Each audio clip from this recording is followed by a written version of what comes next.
The recording will be posted as soon as possible on Chapter 29, which is a follow-up to Chapter 28. Now, Chapter 28, we talked about the male and female reproductive tracts, their anatomy, some aspects of their whole body hormonal control. So now we're going to add, and we talked about the act of sexual congress, copulation, in order to produce a fertilized egg, a single squishy cell that begins a new life. But we really haven't gone through the process of the development of that single squishy cell into an organism that can be born alive and develop into an adult human. And that's exactly where we're going to start today. Development is the term we use to describe the gradual growth and modification from a single squishy cell to a baby that's clearly a human baby and ready to live after separation from the mother. So the process that begins development is fertilization. And the process where we first see the development so far is parturition, or live birth. But we still have a long way to go before we are an adult organism. Inheritance is the term we use to describe the transfer of genetic material during this process. So there is a plan. On the broad scale, every one of those fertilizations contains the plan for make a human being. But there's variation for the traits of that human being. First trait we're always interested in is male or female, followed by, what's the color of the hair? What's the appearance of or pigmentation of the skin or of the eyes, and those other traits that we are interested in as we follow the development along from month to month. Now, during this process, sexual reproduction, make note of this statement, sexual reproduction always contains two cellular processes. Meiosis, which we've already covered, is a reduction division. A normal body cell with 46 chromosomes produces a reduced set, 23 chromosomes in the meiotic product. They then go on to make gametes. The process in males and females is very, very different. After those gametes participate in fertilization and you begin with that single squishy cell, the process of mitosis is going to produce growth. So you're going to go from one cell to 2 to 4 to 8 and so forth. And all those products initially look the same. But soon the process of differentiation begins. Differentiation is that which, based on the name, you'd kind of suspect makes the cells look different. So this is the assigning the biochemical, the histological role of a cell in producing the different tissues, the different organs, and the different organ systems that are going to go into the developing body. Now, the way we do this is by differential gene expression. Every single cell in your body has an entire set of chromosomes and an entire set of genes, an exact copy of the single squishy cell, the fertilized egg. So that means if we're over here in the location in the body, the reason we're making a left arm, wrist, and hand is we are expressing those genes in this location in the developing body. We are not expressing the make a kidney genes or the color the hair genes or the regulate the sympathetic nervous system genes. We just keep them turned off. We're just making a hand over here. That process of differentiation is specific in time and in space. We turn some genes on. We deregulate or turn other genes off. Now, the process of joining the gametes, called fertilization, is also called conception in different usages. This is when development begins. And here, finally, we have a good picture of an egg. The large globe in this picture is a single secondary oocyte, the form of the egg at this point in the reproductive process. And the individual right above the pointer is an individual head of an individual sperm, and spread out in that open space, kind of getting lost in this tangle over here, is a single flagellum. So these are the motile swimming sperm, and you can kind of see this has been excellent sperm performance if this many sperm actually reached the egg. Now, unfortunately, by the time you get to this stage, the sperm that arrived first has probably already accomplished fertilization. These other sperm are wasting their time because the penetration of the first sperm changes this membrane to make them impermeable to penetration by other sperm. First thing I'm finally relieved that you can see is the very, very different scale of the egg and the individual sperm. As I've said, the egg contains all the cytoplasm, all the organelles, lots and lots of stored nutrients, lots and lots of stored subunits that you're going to use later to make protein, to make nucleic acids as you divide the cell. And you begin that process of development. The sperm are basically a half nucleus with a motor. And that's the basic, responsibility of the sperm, is just to get those other 23 chromosomes over here. And we have a fully competent cell, and we can begin this process. So here we go. We have special terms for embryogenesis because it is recognized as a specific stage in the reproduction of humans or any other organism. Every organism reproduces. It's a recognized species. It has to continue its line. So we call them mitotic divisions, cleavage. Here's the first cleavage. Notice the containment. This outer circle shows an outer covering that contains the first division. And you'll notice that we divide them. When we divide them, that large secondary oocyte, which is, by the way, continuing to replicate DNA and then divide, replicate in DNA and divide as we go down this sequence. This is first cleavage, and you notice what we do first is just take the volume of that fertilized egg and we divide it in half. Here's the two-cell stage. Notice how the two cells are half the size. Now, normally in mitotic division, you wait for those cells to grow back to the full size and then divide it again, but that doesn't happen. As quickly as the DNA can be replicated and the spindle can be formed, it divides again, and these two cells are halved again. Now we have 4 cells, and each is about a quarter of the size of the oocyte. It's important to point out that this is happening during the first few cleavages, because the fertilized egg is basically just dividing that volume up into 2, then 4, then 8, then 16, then 32. At that point, you pretty well lose the opportunity or the ability to count the cells if you're looking at them in a microscope.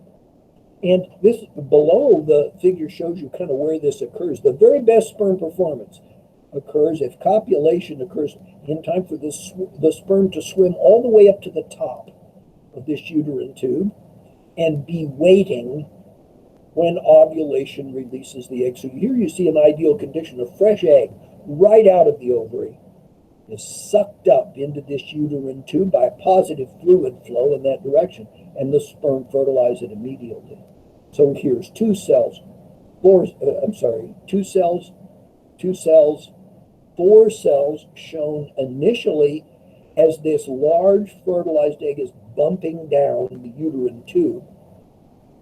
As you get to this stage, and of course here on the surface, you can count 7 cells, but some are kind of out of sight.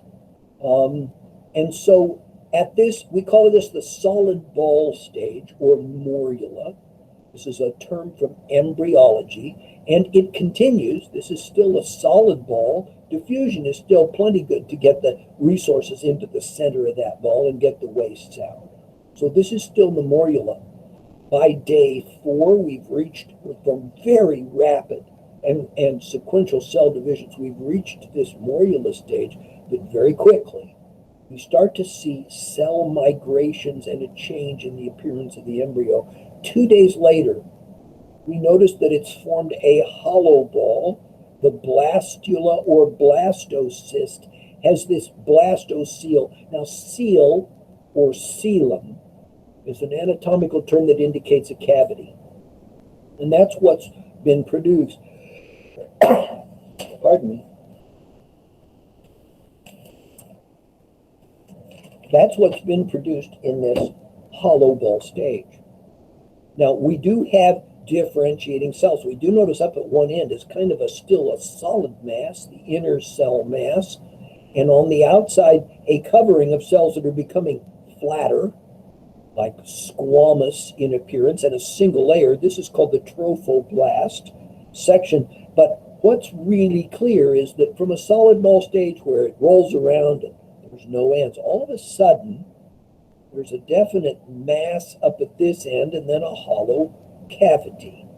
Down in the reproductive tract, we're bouncing along, and very early, day 4, day 5, day 6, ideally, there's contact between this developing blastocyst and the thickened uterine lining. Now, day 7 to 10 is going to see further cell division and cell differentiation to produce recognizable changes, as you see down here at the bottom. Recognizable changes in the developing blastula.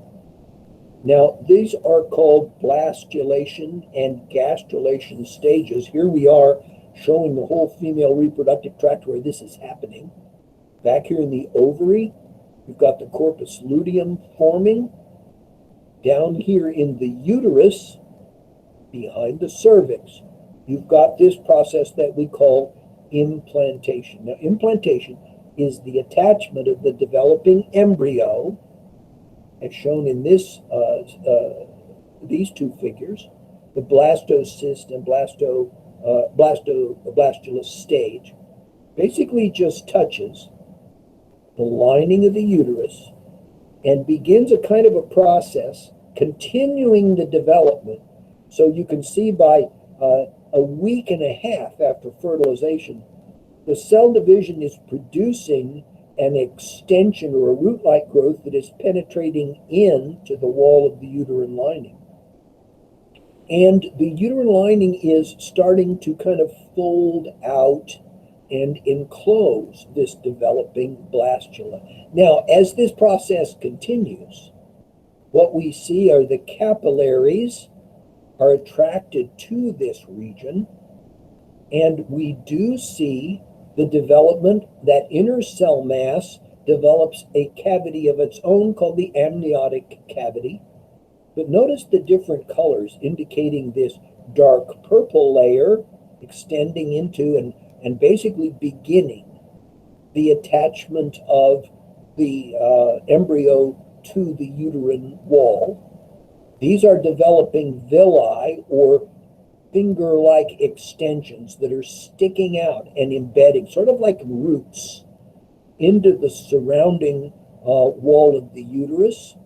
And this material, the development, the initial development on the mother side will be what it will become the placenta, associating capillaries and their blood flow with this edge of the embryo. So from that dark purple wall, you have these light blue cells with a cavity.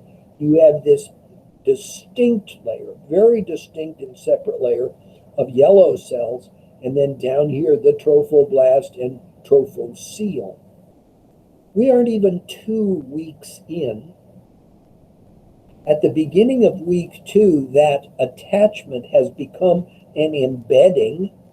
And you can see that now the developing embryo, the amnion tissue, the amniotic sac, and other labels. So, for example, this red layer surrounding the blastocele has been labeled mesoderm to indicate its eventual development into a specific layers of tissue in the infant. You can see the association of maternal tissue.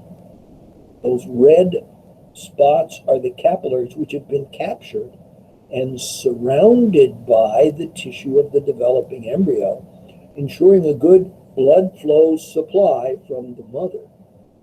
Also notice in deference to the use of the term egg, that there is the development here of a yolk sac that contains a nutritive material from the inside that sustains part of the embryo. Now, the whole point, as you continue cell division, you get more and more cells. And one of the things that happens is that the pile gets too big for a solid ball to live. So that's why you have these folds and these cavities and these special deposits of nutrients and special association with capillaries to ensure that every living cell in this mass can be sustained. And beyond sustained, we want them to be supplied to the point they can continue to actively and rapidly divide. So here's a week 2 monkey embryo, and you know what? I could show you a human embryo. I could show you a lion embryo, an embryo from a chicken, an embryo from a fish, and it wouldn't really look that much different from this. The first stages of embryology produce very, very, very similar appearances in all mammals and in most vertebrates. It kind of shows you that the fact that we're vertebrates and mammals tells us something. The early part of our development looks like this. Now, what you can definitely see is a difference between the head end. You see these two flaps that are spreading laterally left and right around this axis that runs the length of the embryo. This is the axis of the future spinal cord. This is called the neural plate. This is the future head end. Down at the other end, notice how there's a Y-shaped kind of split that's not present at the other end, and a kind of a ring around an opening. This is the future tail, that fold. The developmental futures of all of those embryos that look like this would divide the body initially in a similar way. 2 weeks later, let's take a look. What do we have? This embedded embryo. Here's the lumen of the uterus, and within it we see this surrounding tissue that is associating the mother's blood supply with the development of this embryo. Now here is basically a space filled with fluid, a second inner space filled with fluid. You can see the yolk sacs intimate attachment to this arc shape of blue cells. This is actually the head end and the tail end of the embryo. Only this line of cells is the embryo. Everything else is either nutrient or support material. This is what week 4 looks like. If you put a fiber optic device into the reproductive tract and locate the embryo, you can clearly see a head end, and yes, this is a developing eye. This would be the developing frontal lobe and jaw down here. You can see the position of the medulla oblongata back here along the backbone. All you can kind of see are very vague sections that are defined by those dark lines. They run all the way down here. Those are the beginning of the vertebra. At this stage, we call them somites. You can definitely see an arm butt at this point, just a kind of an oblong extension from the approximate location of the shoulder, but you definitely can see the 2 lobes of the heart developing. Now, look at the size of the heart compared to the complete embryo. Now, this picture here should kind of cement in your mind the importance of the heart in human development. This embryo is getting big enough that just capturing mother capillaries around the perimeter and letting diffusion take oxygen and supplies into the embryo, that's not going to keep all these cells alive. So early in the development of the embryo, you do see the development of a heart, and early on it begins to contract. So it's going to be developing blood on the baby side and pumping it over here to the placenta in capillaries that are going to be close to capillaries of the mother in the placenta. So that's where oxygen and nutrient exchange is going to occur, enriching the blood on the baby side, but it is actually the heart that's going to pump blood all over this body through the process of development. Another way of looking at that is without that heart action, the embryo would simply cease development and the inner cells that no longer have supply would die off. Now down here below, I kind of didn't complete the body. Here is a leg bud, this extension coming off the base of the body, and this connection right here where you're connecting the leg, and you can kind of see a long looping connection. This actually is looping up, and between the ends of the legs, hard to call them feet at this point, we do see a very long and luxurious tail. All mammals have this. Now, in humans, this is accommodating the number of vertebrae to form the cervical, thoracic, and lumbar region. No more and no less. Week 5, you can see the swelling of the uterine lining here. Notice how it's still attached. This is the developing placenta showing what I'll call the exchange zone. Remember, the mother's blood does not flow into the baby. Never. It comes up to a placenta of capillaries and it enriches the intercellular spaces with oxygen and nutrients. It also removes some wastes. On the other side, the capillaries from the baby side of the placenta are picking up that oxygen and dumping off CO2, are picking up those nutrients, dumping off some wastes, but not many, because all we're really doing is supporting the cell division of this embryo right here. You can see week 5, and now the uterus has started to swell somewhat. The myometrium is growing in leaps and bounds. At the beginning of this task, it was supporting a blastocele, that had some hundreds of cells. Now it's being asked to accept millions to billions of cells. As it grows, it will become trillions of cells as it grows toward maturity. Now, the names here are important, and I want you especially to notice decidua. That root, decidua, is the same root that we use for deciduous trees, the trees in our oak hickory forest that drop their leaves. Deciduous means that at some point, those leaves separate from the branch and drop off.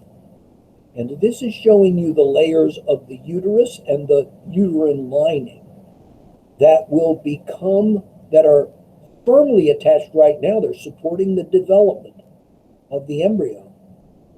But they will essentially fall off of the uterus at the time of birth. So this outer layer and this surrounding layer are both layers of cells that will under hormonal control, separate from the more persistent tissue that surrounds them. Here's 2 months.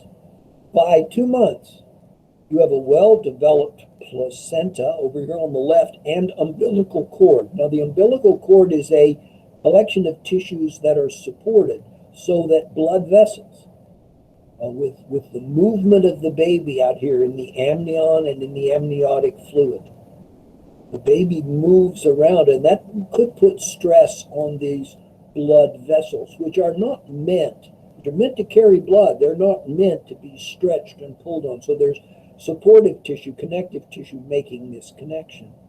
And the umbilical cord allows for the circulation driven by the baby's heart out here to the placenta to pick up oxygen and nutrients, and back here to be propelled by the heart all the way around the body. Now, interestingly enough, none of the other, all of the other organs and organ systems are developing, but none of them are functioning. So basically, all you got to do is take care of those developing cells. So the heart actually is acting as a two-chambered heart. At this point in development, the right and left atrium are connected by a hole, and the right and left ventricle are connected by a hole. So they pump together to basically force blood out and around these circuits, up and down, and then eventually back through the umbilical cord to the placenta. Definitely can see a head. We can see arms with hands and fingers, legs with feet and toes, and it's only 2 months in. Week 10, we're going to see now noticeable expansion of the uterus and the amnion. Now, I want to make a point again. Look at all those cavities. Here's a really serious cavity surrounding this chorion membrane and the capsule that is including the embryo. Then you have this space and this space. This amnion is a sac that's filled with fluid. So this baby is floating around in fluid inside a sac, a muscular uterus that has other spaces. So the cushioning here against shock is tremendous because of that hydraulic support. Most of the time, this baby has an element of kind of buoyancy that is supporting all of the tissues as they develop. At 3 months, fiber optics show us further development. Notice the pigments developing in the eye, so a definite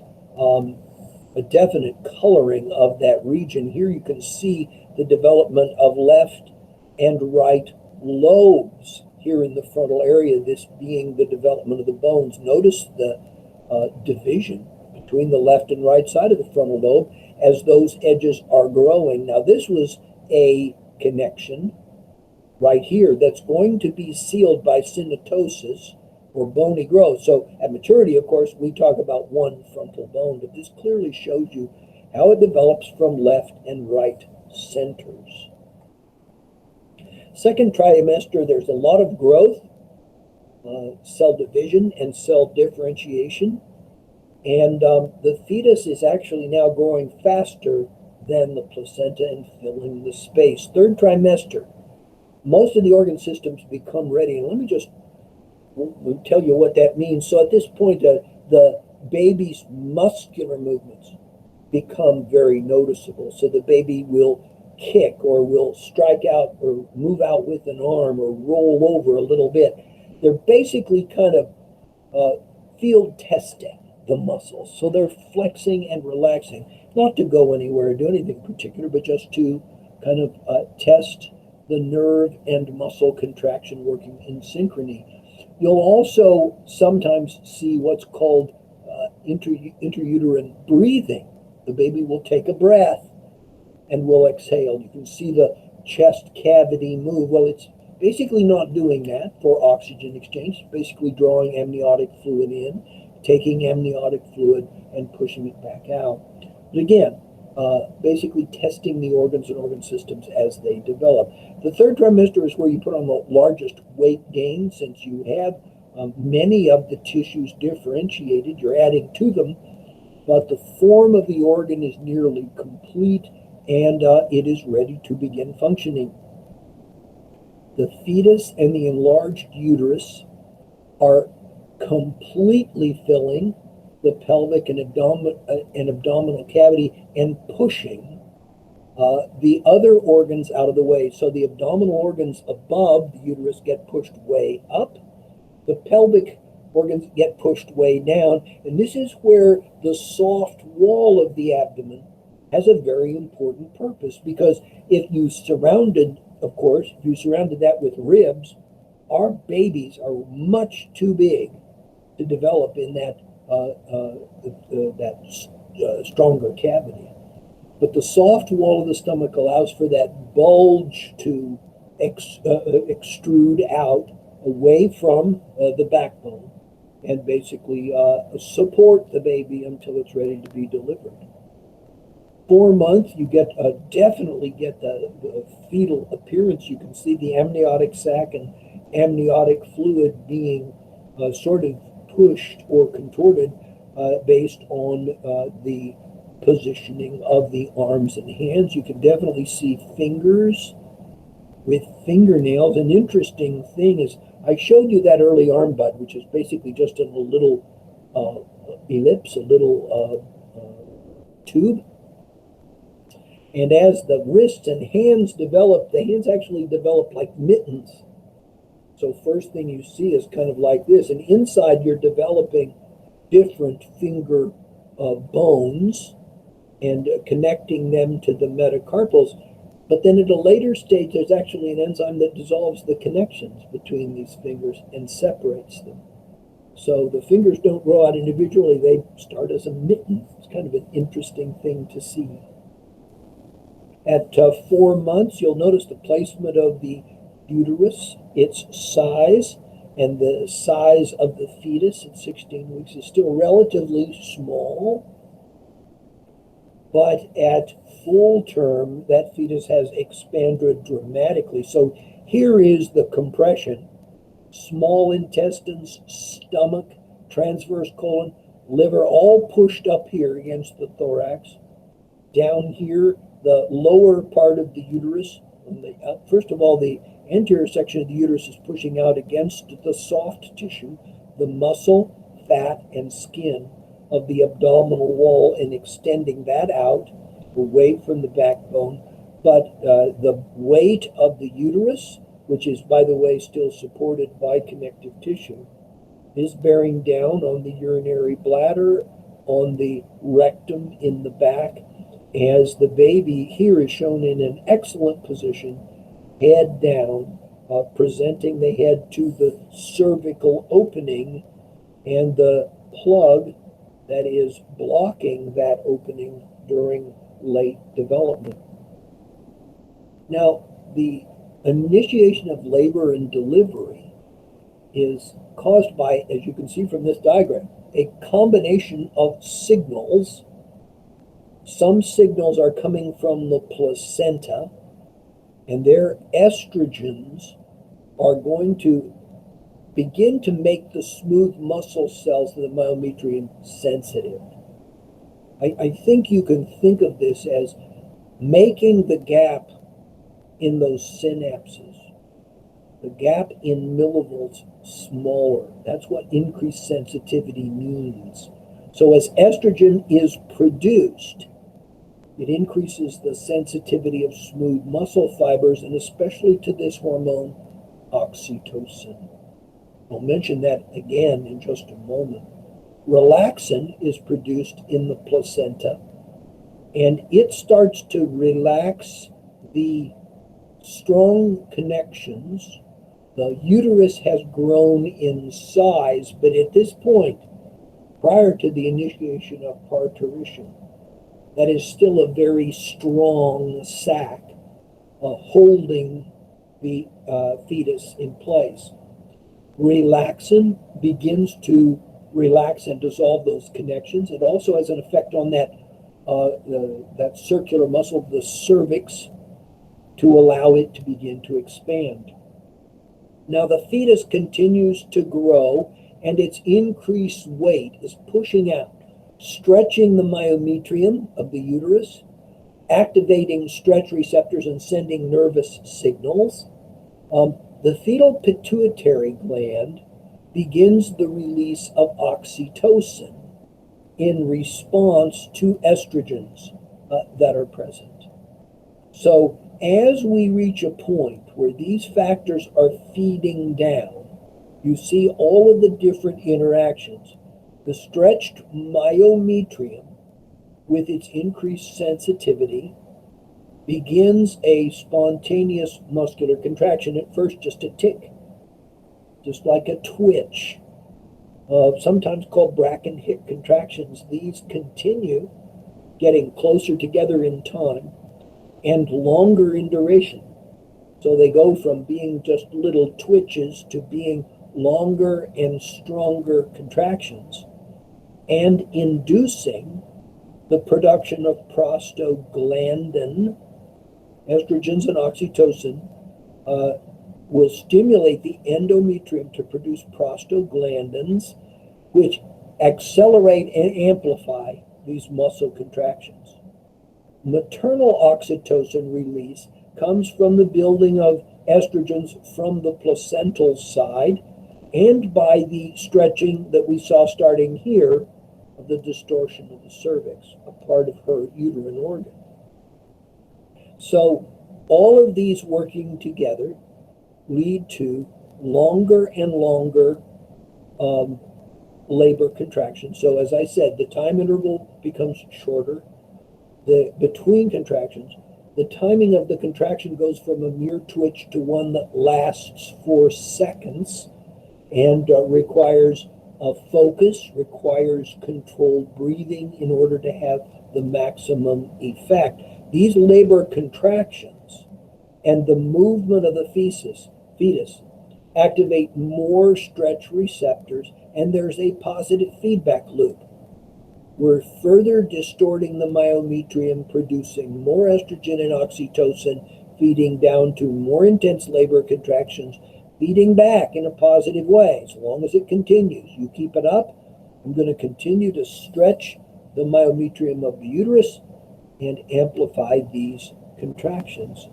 So before labor begins, shown in the proper presentation, we see the infant, well developed. They've drawn a pretty handsome infant with lots of hair, but head down in order to, and the critical thing there is that the head and the neck are on the cervical side, and on the other side you get the placental, the umbilical cord, because the danger of the other operation is that you can wrap the umbilical cord around the neck and for a period of time cut off blood flow to the brain. So from this position, you can see a cervical canal and a cervix that is very, very slightly open. There typically will be a rupture of the water, the amniotic sac, which will come through and discharge the plug as an indication that labor is ready to begin. And this is the critical stage. The dilation of the cervix is shown here, allowing for the descent of the baby's head into this birth canal. Now, this is the critical place because it is the opening in the pelvic girdle, that gap in the bone structure that actually is going to determine the ease or difficulty of delivery. And I just want to make an overall statement about animals. Compared to other animals, the head of the human baby takes on giant proportions compared to the size of the birth opening in the birth canal. Our births are unusually difficult at necessitating much of the social and cultural assistance that we can provide. So live vaginal birth is always to be desired. However, we have all sorts of ways of assisting that with episiotomies, basically relieving some of the pressure on the soft tissue, with relaxation, or basically anesthetizing the sensory nerves of the lower pelvis, making the mother impervious to pain of those contractions, and allowing the contractions to push on the baby for a longer period of time. In cases where the baby's head is just too large and the mother cannot get that head through the birth canal, we can basically cut through the abdominal wall and deliver the baby through that soft tissue, a so-called cesarean section.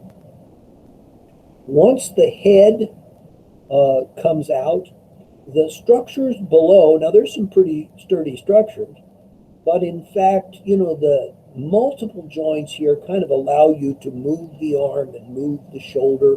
So you can kind of pull out one arm at a time and the other shoulder bends down. And typically after the head is delivered, the baby comes right out through the shift of that remaining skeletal system. Now, following the delivery of the baby, there's typically a short period of rest, followed by renewed contractions and the deciduous separation of the placenta and the accessory tissue. So you can see the placenta, the umbilical cord here, have separated from the lining of the uterus and are expelled by further contractions of the uterus. This emptying of the uterus allows for contraction and repositioning to begin. So when you've removed 7.5 pounds of baby and possibly 5 to 6, 7 pounds of placenta and accessory tissue, all of a sudden this uterus is empty, it begins to contract, and these organs reassort themselves. Once the baby is out, we begin life stages of development. Now, the development includes those processes of mitosis, cell division, and differentiation. So we've got all the organs there, and most of them are active. Remember that there are parts of the reproductive system that are simply close to the urinary system. There are other parts that are active in urinary elimination if you look at both genders. But most of those systems are working, and they go through a course of development. Neonatal, let's look at the represented pictures. Neonatal, newborn, up to a month. A month to a year, we call an infant. In the infant, you're starting to see reactions. By the end of the year, you're starting to see muscle contraction, holding the head up, directing eyesight, and the beginning of speech. The handling of the limbs. So it goes from basically waving around to being able to move the arms and limbs with purpose. Between 1 year and puberty, an indefinite number of years, but 9 to 14 years is shown for this array of female life stages, we call childhood.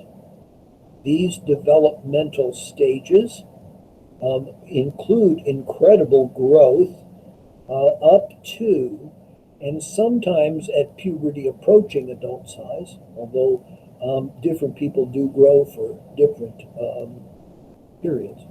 Puberty to 18 years. Basically, you are reproductively competent. You're now making gametes, but you are still completing your adult body, and certainly 18 years does not represent, typically by 18 years, we may have reached our adult height. I think I was my adult height by the time I was 18. But the completion of all of my body parts was still continuing. We've looked at some of those time courses in previous organ systems. But around 18, we do have a person who can pretty well function as a human being and in society. There's no doubt that continued learning and experience is an advantage.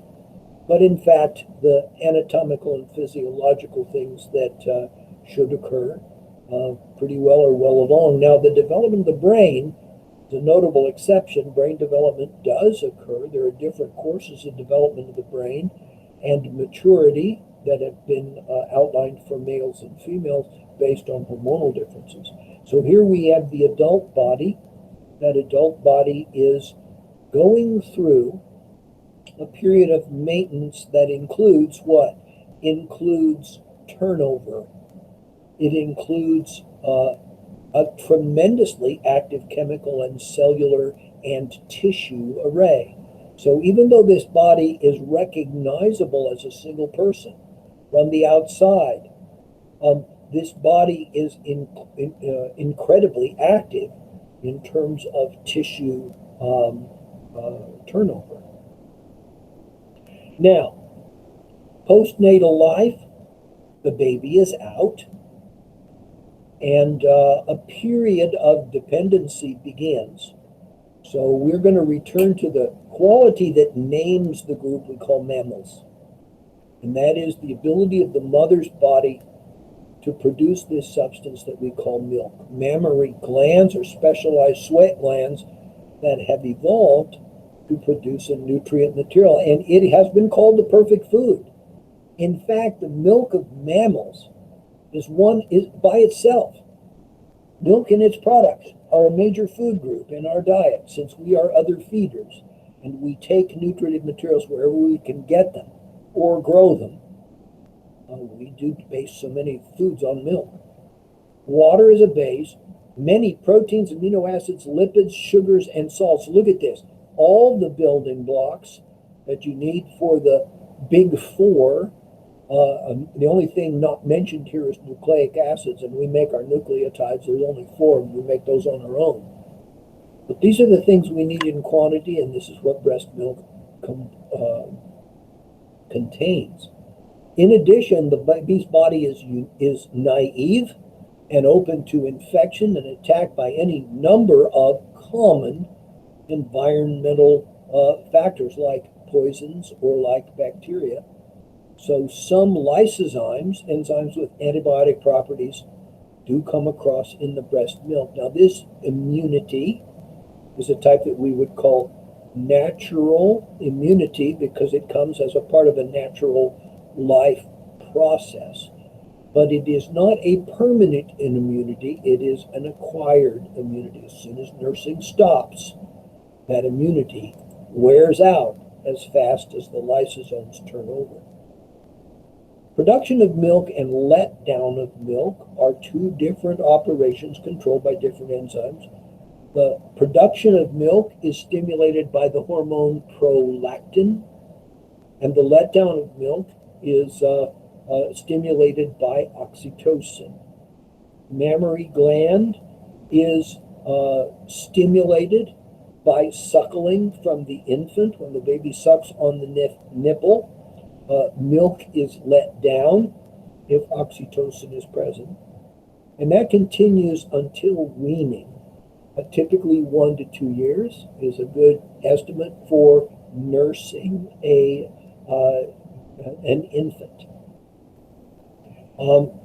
Nursing habits change from year to year and from era to era. I know that in the post-war era, when I was born and I was experiencing the birth of my younger siblings in the family, the recommendation was, one that my mother at the time kind of rejected, the recommendation was get that baby on the bottle as soon as possible because scientifically formulated and produced formula has everything the baby needs to grow. Now, that was more of a commercial and marketing message than it was ever a medical message, and now we know that there are many advantages to mother nursing. We now have both options in place. The milk letdown reflex, stimulation of this tactile response, and what do we got? We got a nerve impulse coming in the sensory root, coming up the posterior column, in this case, to the hypothalamus. The hypothalamus basically is where we produce oxytocin. In addition to ADH, it is the second major hormone that's produced in the hypothalamus and stored in the posterior pituitary. So the message arriving here as a nerve system message causes the posterior pituitary to release oxytocin. And oxytocin circulating through the bloodstream causes milk to be ejected, so that lobe and duct structure begins to let down the milk that's being produced. Infancy and childhood. Growth will be regulated on a growth level by hormones. Growth hormones that we've mentioned stimulate cell division and cell differentiation. Adrenal steroids and thyroid hormones are also hormones that activate and influence this, this growth process. It doesn't occur uniformly. There will be growth spurts and then periods where growth is slower. Body proportions will gradually change through infancy and childhood. I also mentioned that these growth hormones often will have a level of effect by themselves, but when working in concert with one of the other growth hormones, will have triple or quadruple the effect. So if you get X from growth hormone and Y from adrenal steroids and Z from thyroid hormones, you might, with all of those together in early growth, when we're growing very fast, you might get 3X, 3Y, 3Z as growth rates from the combination of these effects, a synergistic effect. At puberty, we begin to activate our sexual organs. Women begin cycling and producing viable eggs. They become receptive for conception. Males begin producing sperm and storing them so they are reproductively competent at well. This is often associated with growth spurts because of the changes of dimensions of the male and female body. These are noticeable periods of time from the outside. It kind of shows how the primary sexual characteristic, which is what gamete do you produce, is very hidden from view. But the secondary sexual cues, the change in the male body, the change in the voice, the change in body hair, is obvious from the outside.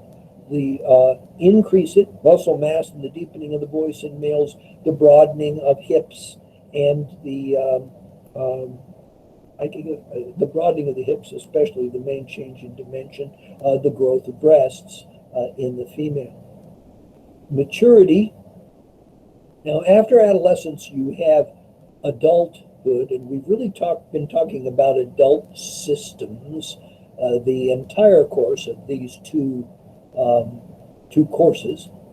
And so we're going to jump over that and go to maturity to senescence, because at the end of maturity, you have increasing and cumulative effects of what we call aging.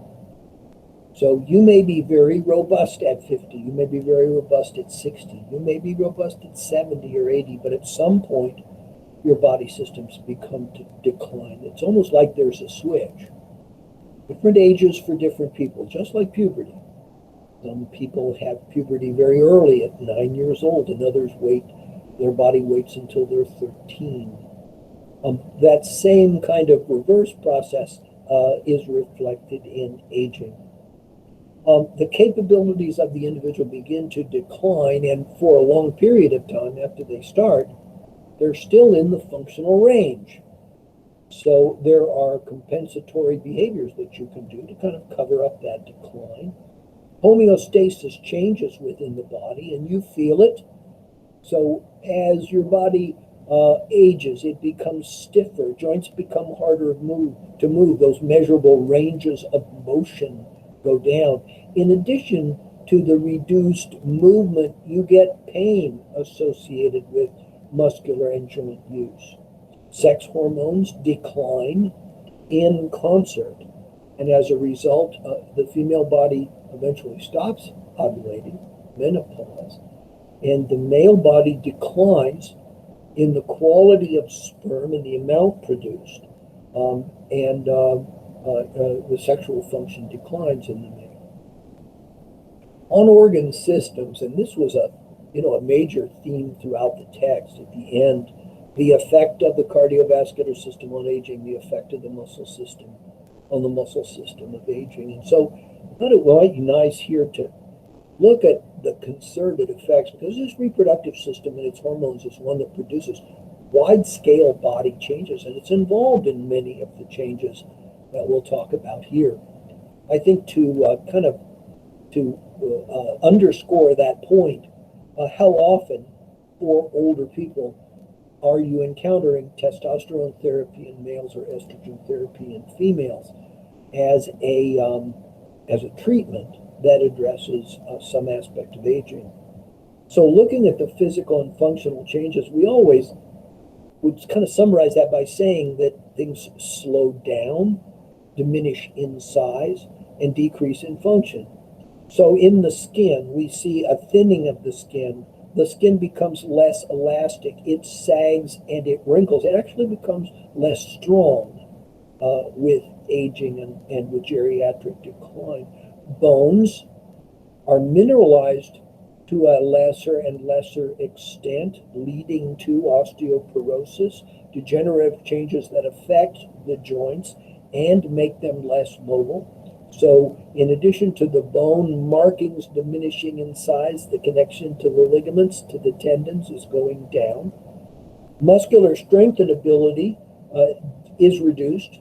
And in fact, there is a maintenance of muscles throughout what I would call maturity. But as you reach that aging and geriatric decline and those hormones decrease, the muscles actually diminish in mass. They start to shrink. Impairment of coordination, memory, and intellectual function in the nervous system is clear with older age. Reduction in the production of sensitivity to circulating hormones, so the endocrine system declines in its hormone production. Cardiovascular problems increase with age. That is reflected in blood pressure changes. It can be higher, but it can higher blood pressure to try to maintain blood flow, but actually less blood delivery in the periphery because of the shrinkage of or the constriction of blood vessels. The immune system and its activity declines, and so diseases, infections that are external infections, but also self diseases like cancer increase. In the lungs, this theme of reducing elasticity, reducing movement, means decreased respiratory function. Now, that's a function of the connective tissue and the elastic tissue itself, but it's also a function of the joint mobility. Think of all of those joints where the ribs connect to the backbone that affect exertion breathing, and also think of the action of the diaphragm. In the digestive tract, peristalsis becomes less effective in moving digestive material. Muscle tone definitely does affect digestion. Muscle tone and peristalsis is also an effect in the urinary system, and the cardiovascular delivery of that urea to the kidneys is being reduced. The glomerular filtration rate goes down, and consequently you're taking less urea out, and the kidneys may need to work harder to maintain their rate. The reproductive system eventually becomes inactive and shuts down, and that's more noticeable in the female. The female body has actually worked much, much harder than the male body in reproduction and shuts down earlier. The male decline varies a lot from person to person, but it is present there. Now, I'm going to pause right there for a short break because we've pretty well covered the anatomy and physiology of the reproductive system and of the conception and birth process.